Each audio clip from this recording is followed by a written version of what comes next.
Hey guys, and welcome to Service Alliance Group Podcast. I am your host with the most equipment, Zach Ryder, and alongside me today, one of our Service Alliance Group Podcast business owner, all the things. He's the guy that everyone thinks is a myth. The man, the myth, the legend, Mr. Mike Carson. Thanks for having me. Good to meet all you guys.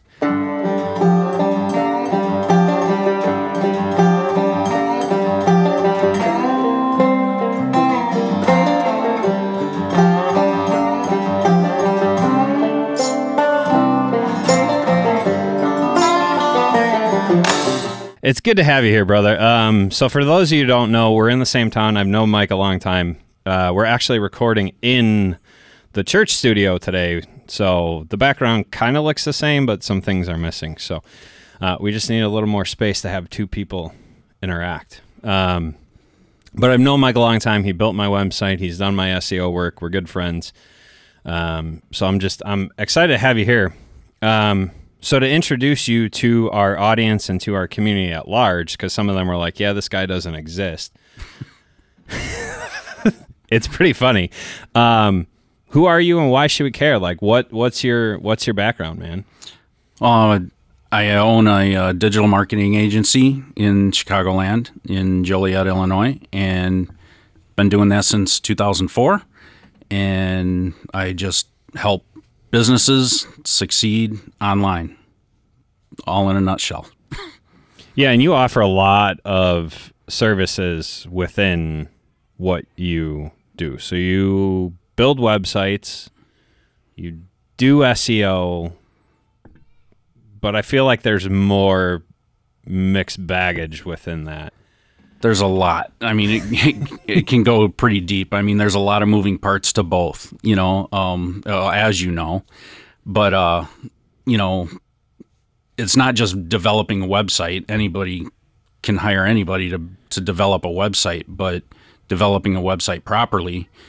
Yeah, let's start there. Let's start with a foundation of, like, everyone talks about SEO and marketing and ad spend and da-da-da-da-da-da. Let's start with the foundation. Yeah. Your website is your foundation, 100%. And if you don't have a solid foundation with a good optimized website, anybody can make a pretty website, and a lot of people do. But there's so many of them that I see, they don't have properly optimized content. It's not very intentional. The structures are not organized properly. To where your services and your city pages and everything are optimized. A good chunk of what Google wants is customer experience. They want when someone searches for your website, it's easy to navigate. It works on mobile. It's easy to go, oh yeah, well, I got mobile. Okay, but is it easy? Because I've been on a lot of websites that are mobile friendly, but right. Oof. I mean, when you hear someone say, Google wants that page experience to be the maximum it could be for the user, how are they tracking that? They're looking at, all these different metrics. They're looking at time spent on a page. They're looking at what you clicked on. They can track all of that. If you've got Google Analytics, you're providing them with all that data. They're not collecting that data for you to look at, so that, more for your benefit. It's also benefiting Google and helping their algorithm and helping them develop their algorithm so that they can track all this stuff. And it definitely helps when you have things properly organized on your page. The information is chunked up, into smaller readable bites. People these days, short attention span. Yeah, very short attention span. We ought to know, right? So ADD twins here. So short attention spans. I mean, you've got to make sure your paragraphs are short, they're concise. A lot of people just get really wordy and don't chunk that up in a proper way to be consumed quickly. It has to be readable. And one of the things that, like, this is like my pet peeve. I don't know if you've ever experienced this, but if your friggin' phone number is on there, I better be able to click it on my phone in the mobile experience and make a phone call. I can't tell you how many sites I've gone to and had to try and like copy and paste because they don't have a button. Yeah, that's web design 101. I mean, any number should be a click to call, you know, because when we build websites, everything has to be designed for mobile first because that's how your site is being indexed. You know, Google. What's the math on that? What's the stats on that? Because I want to say it's something like 90% of what people view is on a mobile I wouldn't device. say it's 90%, but it's up there. It's though. At least 60, 70% range. That's why I was asking. I want to know the real numbers. Yeah. They're out there, you know, and I mean, data is subjective. It's very subjective. So, you got to take all that data with a grain of salt, and Google's never going to tell you 100% the truth ever. For sure. You know, they don't divulge everything that they know about you or the data they collect. So having a mobile first website means Google, when they index your site and they crawl it, a lot of people don't realize they have a separate bot that crawls your site for desktop and mobile. And they very rarely will use the desktop bot to crawl your site. So everything's got to be mobile first, you know, and that's been a push for almost a decade now, that they've been pushing towards mobile first. So if your website foundation isn't built properly for mobile structure and content, your content has to be optimized. You know, whenever somebody does a Google search for any topic or keyword phrase, Google tells you what it wants. It's telling you by those results what it likes. And if you're not in those results, it doesn't like you. So what you have to do is correlate all those top results and find out what all those results have in common with each other and then mimic that. And that's the easiest place to start, you know, with doing some on-page thing. And there's some technical on-page things that you have to do, you know, with your titles and heading tags and all that. And that goes to on-page structure. And like you gotta drinking from a fire hose. I know a lot of this stuff, but like even just having this conversation, I know our audience is going to be like, yeah, what is going on here? But let's back up, because one of the things that like I didn't mention. So you're throwing all this stuff out there. What the heck makes you an expert in this? I know, but share with our audience why. Well, our biggest thing is I'm in a lot of SEO groups. I've spent years, you know, talking to different people. I've taken courses. I've done all the things, you know, the boot camper stuff, you know, in SEO, including like actually at the local college and stuff like you. I've taken, you know, a lot of, you know, ads classes for Google Ads and certifications and all that stuff. So, you know, all that stuff plays together.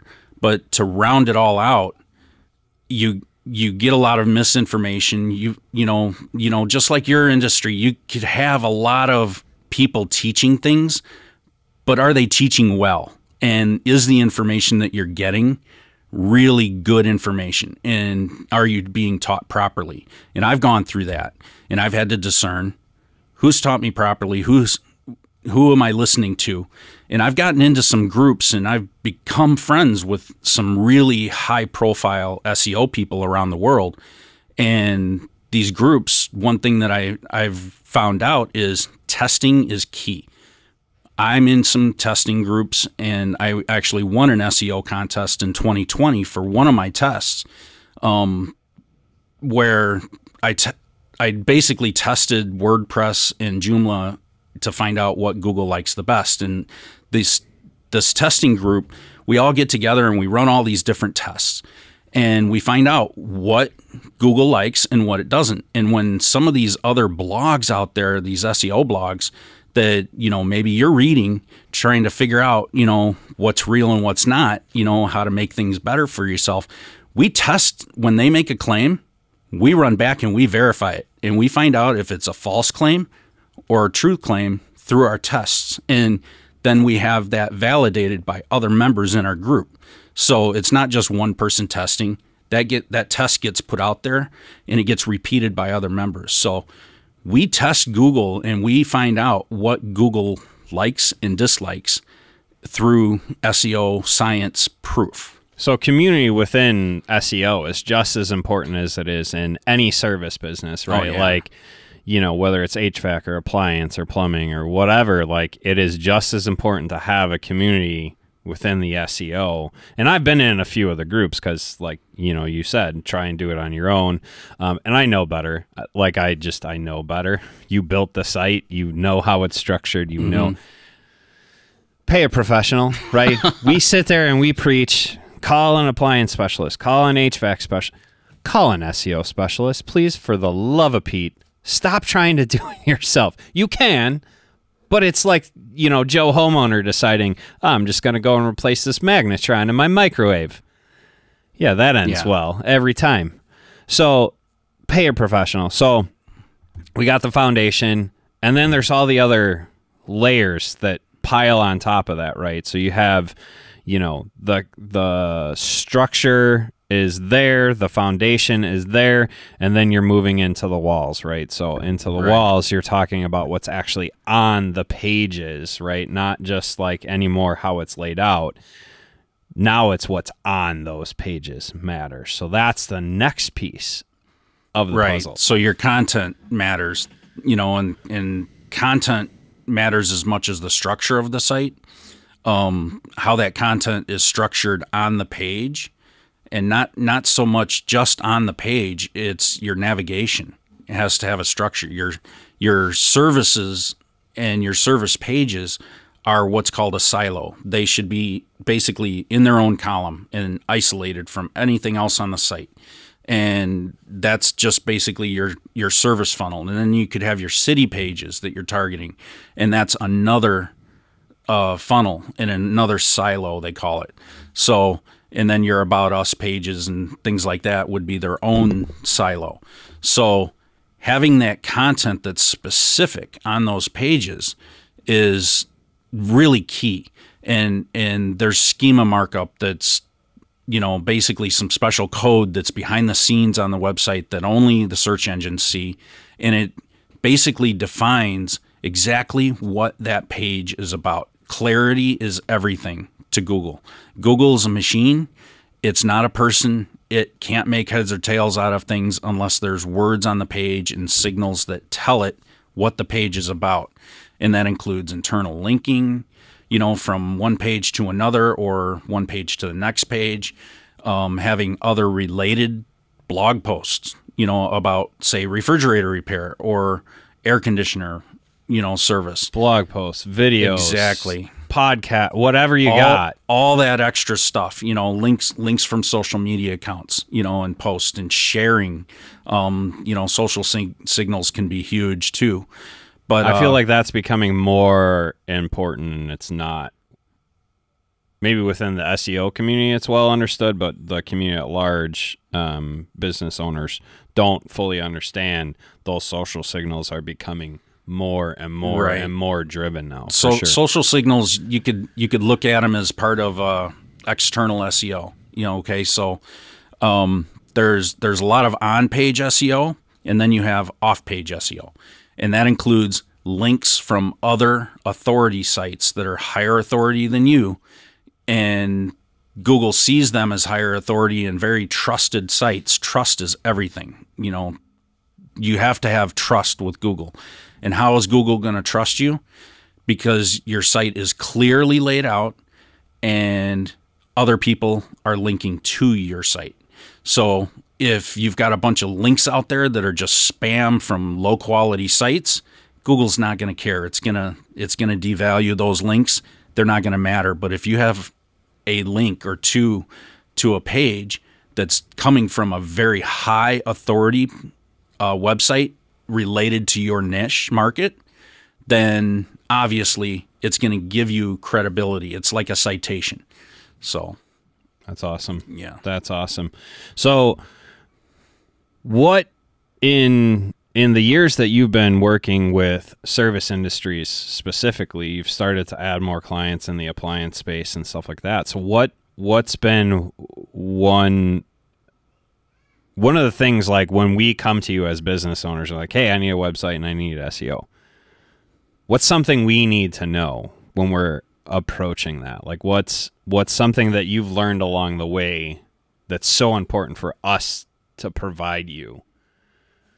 Because we have to provide you content. We have to provide you, the things that you need to do your job. What's a couple things along the way that you've learned? Content isn't a big deal to provide me.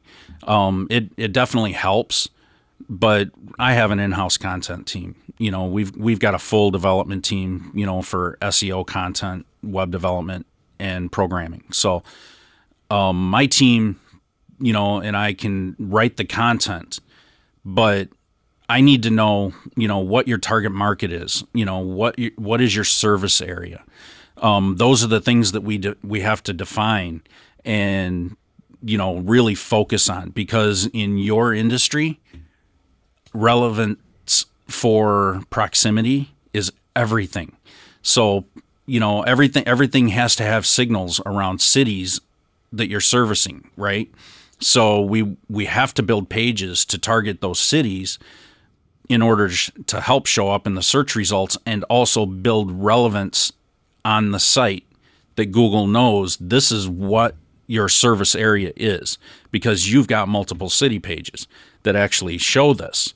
And now I'm going to trust it. And if you've got a Google business profile that also mirrors all of those cities as your service area, it gives you even more credibility, and all the stars align when that comes into play. So if your Google business profile is not optimized in the same way that your website is optimized, and you don't have those stars aligned and matching up, you're hurting yourself, and having a bunch of spammy things on your Google business profile is really bad. You've got to make sure it's clean and clear, and make sure that you're getting your reviews and you're replying to your reviews. All that's signals. So being clear on what we need, right? What our service area is, what our services are. We need clarity on who we're trying to reach for you to do your job. Exactly. Your target market is huge. Your target market area is huge. Just a list of what services do you want? Because when I build pages, say for HVAC or plumbing or whatever the niche is, appliance repair, you got to have a page for refrigerators that's dedicated for refrigerator repair services. Dryers, ovens, microwave, it all has anything that you're going to service. If it's a garbage disposal, we need to build a page for that. Right. So it's having those clearly laid out. It doesn't matter to Joe consumer, other than can they search garbage disposal repair in Utah? Right? Yeah, I mean your homepage is your brand. But the service pages and the location pages, somebody searches for appliance repair Chicago. If you've got an appliance repair Chicago page built, service for that specific keyword phrase, then that could be a landing page that they land on. They're not going to come to your homepage. They're going to land on these, sub pages, your city pages, your service pages. And that's why those have to be optimized to the max that you can get them, because you never know what people are going to search for. And I mean, there's ways you can find out what they're searching for. There's data out there. Google Search Console will show you what keywords people are actually searching for and the volume. Now, one thing to keep in mind is all of that data is nationwide and worldwide. So it's a little diluted. Yeah. So, I mean, you could be ranking number one in your specific marketplace, but Google Search Console can say for this phrase, your average is position 53, and you're actually not position 53 in your entire market area, but out of all the searches nationwide, you're showing up in position 53, and that might be an amazing position to rank for, on average. Yeah, for the whole country, but that doesn't matter. You're not servicing the entire country. Right. That's not your target, but just giving some context on how to read the data. For sure. So I feel like one of the things that I've noticed, I went in and my Google My Business page was optimized, and I went in about a month ago and went, what? Yeah. We talked about this on the phone.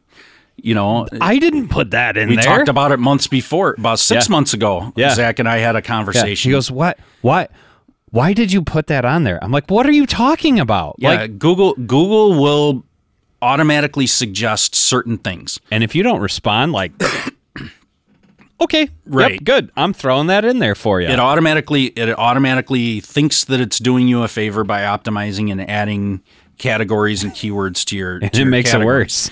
So Zach called me and he's like, I'm getting a bunch of garbage leads. And I was like, okay, I'm thinking junk leads, what are junk calls, whatever. But then I looked in his profile and I saw that garbage dump was one of the categories. And I'm like, that's what he meant. KitchenAid stand mixer. Yeah, it was weird. So I had to go in there and remove all that because that's not the target that you want. You don't want those calls. Get that stuff filtered out. So you've got to have your profile on point. And my point in saying that is having someone who monitors that stuff is very, very important. Right. 6 months ago, it was like, all right, Mike, I don't care. I'm done. This is stupid. I can't keep up with Google just automatically doing whatever Google wants to do for me. I'm done with that. Yeah, here you go. That's one thing, my clients, it's you don't want to add another thing to your plate. You want to focus on fixing your clients, your customers' problems, right? I'm the same way. I don't have time to worry about fixing my washer or dryer. That's why I come over. And that's why I call Zach. So I don't even want to deal with it. I'm busy making money in my own industry, serving my own customers. So I wouldn't expect you guys to actually learn SEO and spend all that time and expect you to figure it out. You've spent how many years learning your craft, you're learning your trade. I've done the same thing. Right. So that's where some business owners cross over and they're like, oh, I already know SEO. I'm killing it. And then I look at it and I'm like, not so much. Right. Right. It's no different than, oh, I fixed my own washer, and then you show up and you're like, yeah, idiot, you need a control board, because you fried something, or whatever. Yeah. No, we've experienced that before. And there is so much truth in it. You might know to a point, but a professional can do it just so much better. Just like we're professionals and faster. We're professionals in our own industry, right? So we need to stay in our lane as far as that comes. I'm not saying you can't attempt to do that on your own, but just know that you're making more. That can only go so far. Yeah. You're only going to be able to take it so far. And you could actually be making more work for yourself in the long run. You could be hurting yourself. I've had a lot of clients hurt because they've changed some things, and I run some reports and scans, and I'm like, why did you change this? Right. Or, they think that they're going to load a bunch of spammy categories in their Google business profile, and then next thing you know, they're suspended because they did something stupid. Yeah, and suspension on Google My Business is horrible. The worst thing. The worst thing that can happen. I mean, you guys are all, the service repair industry is so full of fake profiles from these lead gen companies. Yeah, let's talk about lead gen. I think that's a really important topic. We're gonna move that to next time. We want them to want more. We can't. Yeah, that's fine. Just know that they're out there and they're bad juju. Yeah, because that's like an entire episode in and of itself. It could be, and I've got some real recent proof about some bad stuff with lead gen stuff. But know they're out there, and know that you get diluted. You get lost in the noise of all those lead gens. So if you start making choices you're paying for a lead gen, I'll just say this. If you're paying for a lead gen, so is somebody else, and they're paying for that exact same lead. Yeah. And these people are selling these leads over and over and over to as many people as they possibly can, and that's how they're making their money. So paying a professional to build your website, structure it properly, with SEO first, right? Thinking about SEO. Yes. And then paying someone to either continue monitoring that or whatever, it's important. Pay a professional. Stay in your lane. And so it's been awesome to introduce Mike to the community. He is real. He's not, like a figment of our imagination. When we say Mike, he really is real. It's not a fake profile. I do a ton of work behind the scenes. He does a lot of work behind the scenes. Funny story, we were doing some work for Service Alliance Group, and we spent over 4 hours on the phone. It was ridiculous. 4 hours and 11 minutes, just Zach and I, just trying to figure some things out. Filter through. Yeah, it was brutal. Speaking of Service Alliance Group, we got some amazing things coming down the pike. And like I said, I've been working on a ton of stuff behind the scenes. Zach has too. Our entire crew has, with Justin and EJ and TK as well. And we've got some amazing things coming. So go over to servicealliancegroup.com, sign up for our newsletter right now, get on our email list.